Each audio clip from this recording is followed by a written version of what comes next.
বাংলাদেশের সাতক্ষীরার সবুজ মাঠে জন্ম নেয় এক সাহসী যোদ্ধা। তিনি ছিলেন দেশপ্রেমিক, রাজনীতিবিদ এবং মুক্তিযোদ্ধা। আজ আমরা জানব তার জীবনের অবিস্মরণীয় অধ্যায়। গাজী নজরুল ইসলাম জন্মগ্রহণ করেন সাতক্ষীরার শ্যামনগর উপজেলার গাবুরা গ্রামে। ছোটবেলা থেকে তিনি দেশপ্রেমের উদ্বুদ্ধ ছিলেন। মুক্তিযুদ্ধের সময় গাজী নজরুল ইসলাম সক্রিয়ভাবে অংশগ্রহণ করেন।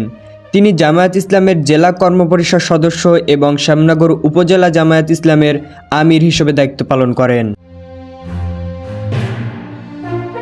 1991 ও 2001 সালে তিনি সাতক্ষীরা 5 আসন থেকে সংসদ সদস্য নির্বাচন হন।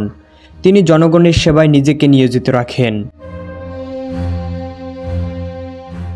একজন সংসদ সদস্য হিসেবে গাজী নজরুল ইসলাম জনগণের কণ্ঠস্বর সংসদে পৌঁছে দিতেন। তিনি দেশের উন্নয়নের জন্য কাজ করছেন। 2008 ও 2018 সালে নির্বাচনে তিনি পরাজিত হলেও রাজনীতি থেকে সরে আসেননি। তিনি সর্বদা জনগণের পাশে ছিলেন। গাজী নজরুল ইসলাম একজন দেশপ্রেমিক, রাজনীতিবিদ এবং মুক্তিযোদ্ধা ছিলেন। তার অবদান আমরা কখনোই ভুলতে পারব না।